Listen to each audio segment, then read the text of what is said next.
I've told y'all some stories before, but this one, oh my God. You know what? I'm gonna make this one part.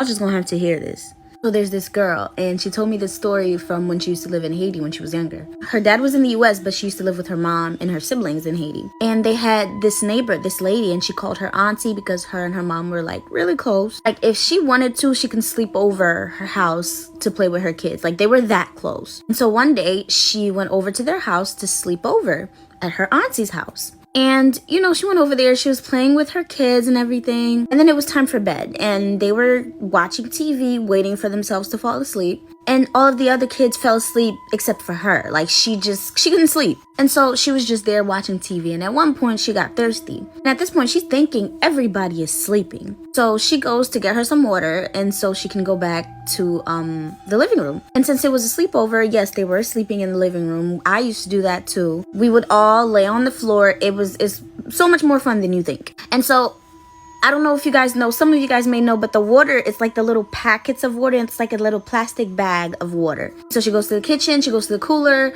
she gets the water. And as she's about to go to the living room, she notices somebody standing in the doorway of her aunt's room. And she wasn't gonna really pay any mind to it because it's probably just her auntie, but it was just the way like the person was standing there. Eyes open, not blinking, staring into one corner of the house. And so she's like, hey auntie, I thought you were sleeping. And she didn't respond. So she's like, auntie, are you okay? And at this point, she starts to be spooked out. And so she's like, you know what? She's a Haitian girl that grew up in Haiti. She knows better. She's like, I'm not going to question anything. I'm just going to go back. And if anything, my house is right next door and I will go home. And as she's about to walk away, she hears this.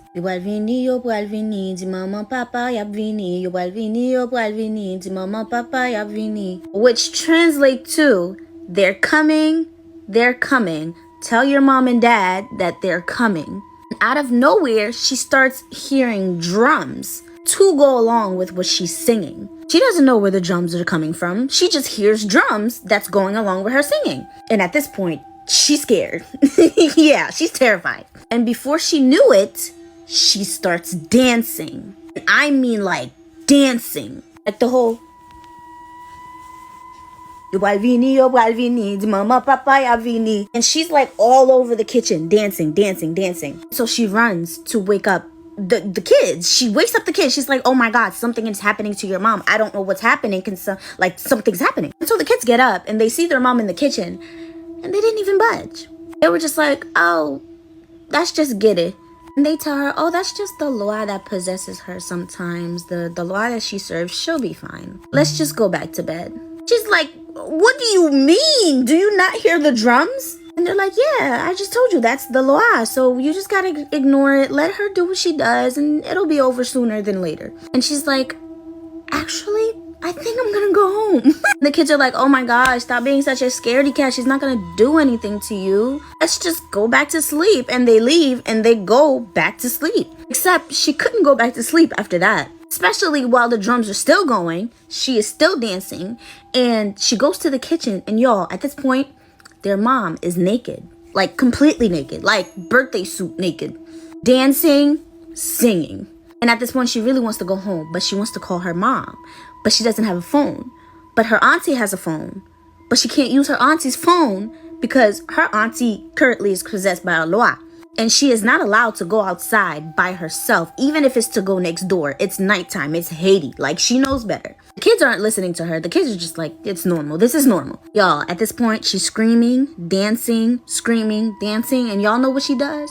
She goes in the kitchen. She gets the hot sauce. And if you know, it ain't no little hot sauce you get from the corner store. This is Haitian made hot sauce the peppers has been in that vinegar with the seasonings for months, probably. She gets the hot sauce. She sits on the floor. Mind you, she's butt naked. She opens her leg and she starts to pour the hot sauce on her vagina. Now, I have heard stories before when people catch loi, they catch gede, and they do that. Like, I've heard stories. My grandma has told me stories. I never actually saw it for myself with my own eyes. But when the girl told me that, I was like, oh my God, you experienced that? Like, I've heard stories, but I've never actually experienced it. This lady is pouring pure hot sauce on and in her vagina, y'all. And she doesn't feel a thing. She goes right back up to dancing like it was usual. And at this point, she said, fuck this, I'm going home. And so that's exactly what she did. She ran outside, she went next door, she was knocking on her barriere, which means her gate. And it took a while because there's the gate and then there's the actual house and the front door to the house. Her dad heard her knocking on the thing. He came out, opened the gate for her. She's terrified. She's crying. She's in tears at this point. And her dad is like, what happened? And she explained to her dad, like, what was happening. And her dad is like, oh, okay, well, let's just go to bed. We'll take care of this tomorrow. Come to find out, y'all, she does this all the time, for real, like the kid said. Even with the whole pouring the hot sauce on her vagina, she does this all the time. And she does not feel it after she does it, but she does feel it when the loi leaves. When it's just her, she feels that burn. That infection came. But at the same time, it's not her that was doing it. She pays for the price afterwards. Sometimes she'll even go to the hospital because of how bad it gets. And for some reason, she wasn't allowed to go over there anymore. Every time she would ask questions, like to her parents would never give her an explanation. But they were still close, like they still spoke and everything. Their parents still spoke. She just wasn't allowed to go over there anymore. So I'm assuming she wasn't supposed to see that. And her parents knew dang well what that lady was up to and what she was doing. But yeah, y'all, oh my God, like I've heard stories about this before, but when she told me that, I'm like, oh my God. So yeah, there's people out there pouring hot sauce in their vagina. We all know that in Haiti, if you see something, no, you didn't. So what happens to the people who see something and talk about it? I am back with another spooky story. So in Haiti, if you see something strange at night, you're supposed to stay quiet. Do not point at it, don't scream, and don't tell anyone about it until the sun comes up. But also understand that not everybody subscribes to these rules. This story happened in somebody's neighborhood. Despite all the warnings that if you see something in Haiti, you don't say anything, there was this one boy, we're gonna call him Jean-Baptiste. He did not listen. One night, Jean-Baptiste woke up thirsty. He walks to the front of the house, and when he gets there, he froze. Because as he looks up, he sees that on the roof across the street, he says he sees someone on the roof, and right in front of Jean-Baptiste's eyes, this person starts to transform into a chicken. And this isn't exactly your regular chicken. It transforms and it starts to fly around like a bird, and it has flames coming out of his derriere. Now, Jean-Baptiste can't believe his eyes, and he feels this overwhelming urge to warn people. So instead of keeping still, he panicked. He ran through the neighborhood barefoot, banging on doors, waking people up, yelling at the top of his lungs, letting people know exactly what he just saw. A few people actually came out their house to check out the scenery. However, when they came out, there was nothing out there. The loup-garou was long gone. By morning, Jean-Baptiste's voice was gone. He tried to speak, but no sound came out. His parents thought maybe it was just shock from what he saw, but his elders knew better. That night, the people who came outside to check out the scenery started hearing scratching at their windows, footsteps on top of their roofs. Now, those people in their houses are full on being haunted. Dogs were barking non-stop, and there was nothing ever there. It seemed like the thing that he saw had followed his words. And now this loup-garou was circling every house that Jean-Baptiste had woken up. Within a week, Jean-Baptiste became unrecognizable. His cheeks were sunk in, his eyes were hollow, and it looked like something was quite literally sucking the life out of him. He's getting so bad that his family finally decided to take him to a Ougan. The Ougan didn't even let them finish explaining, because the second he saw Jean-Baptiste, the Ougan shook his head and said,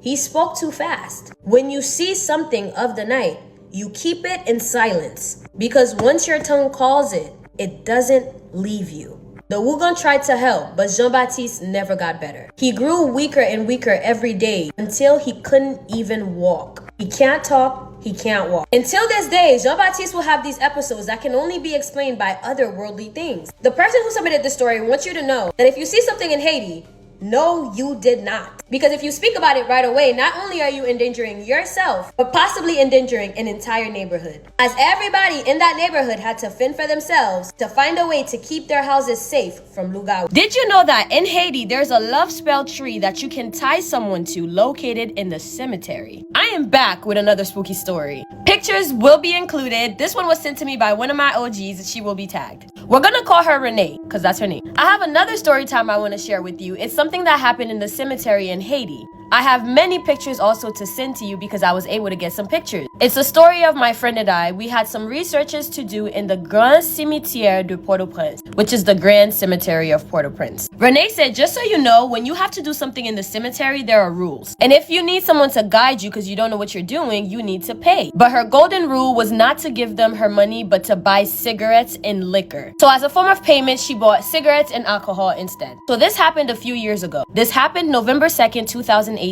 As a part of her anthropology studies, Renee had to conduct research on voodoo in Haiti. This led her to visit a cemetery to observe and experience some of the rituals happening there firsthand. Side note, this was just for knowledge. That day, she went with her friend. Usually, they go in groups of 4 people when they're doing something voodoo related. But this time, it was just Renee and her friend, as everybody else was busy doing what they had to do. So her and her friend decided, okay, let's just go together. When you're doing research on voodoo on your own, you often need a guide, aka a malfecte. And you need this person to explain to you the different spirits, the laws, the rules, and how they work. And on that day, they were guided by one of the malfecte who are present in the cemetery 7 days of the week. They had to go to Baron, and if you don't know him, that is a law in Haitian culture. They also visited all the necessary places in the cemetery. When finally they approached this eerie looking tree, they stopped to look at the tree. They were informed that it is a tree used for love spells, where people would attach items like pictures or small crafts to influence someone's love life or decision. They can also make their partner spend all their earnings on them. That's a pretty cool tree. While the two are there looking at the tree with the guide notices something. As he's looking at the tree, he recognizes a picture, and it was a picture of someone that he knew. So in his emotional state, he impulsively just pulls the picture off of the tree, and instantly a terrible, overwhelming smell filled the air. It wasn't like rotten food, but something terrible. It was suffocating and almost unbearable. Renee says, but that's not the right way to do things.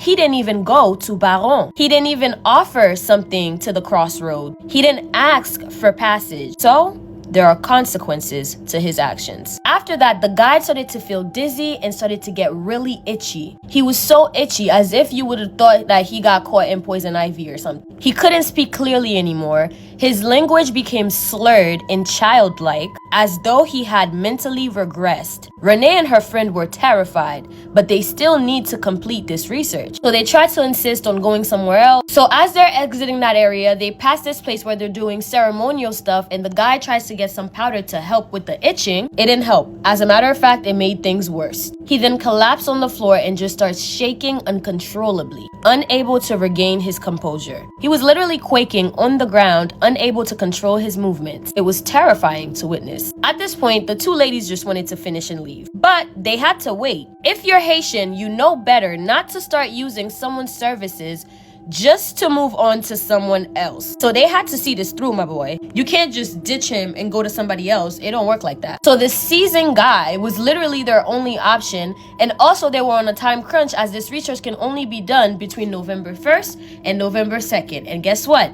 It was November 2nd. So they had to wait for whatever he was going through to pass. So later, the guide seems composed and they continue with the tour. They moved to a different area where there was a réchaud trois pieds. I'm not sure what that is. I'll add pictures if I could find that. But there, the guide told them that there was a spirit that wanted to offer them a gift. The guide looks at Renee and says nothing. He was blank, as if he was a ghost. Then he turned to her friend and said, Erzeli Dantor has something for you. If you're unfamiliar, Erzeli Dantor is a loi/spirit in Haitian culture. He said, Erzeli wants to gift you something, and you must receive it. You have to open your arms just like that, and I'm going to do this and that, and then you're going to accept the gift. Her friend refused immediately, feeling very uneasy and aware of the danger. The guide just kept pressing the issue. He kept insisting, take the gift. But the ladies kept saying, no, sir, we're not here for that. From when that guide touched that picture, whatever had gotten onto his spirit, he was actually trying to transfer whatever that was onto her friend. However, the friend resisted. So had the friend actually opened her arms to accept the said gift, it would have been the friend instead of the guy. Although the friend resisted the gift, the friend became visibly unwell, unable to handle the intense energy around her. They had to run to leave the cemetery and basically do their little ritual/cleansing while they're leaving the cemetery. You're never supposed to just walk out, right? Spirits can follow you home. Ever since the guy removed the picture from the tree in the cemetery, she said that anyone there can feel the energy switch. So anyway, they leave the cemetery, and before they enter their home, they undressed outside, they entered naked, they went to the bathroom and cleansed themselves in the shower. Her friend, however, was still not okay for the rest of the afternoon, but eventually she recovered. Thank you, Yole Rene, for submitting that story.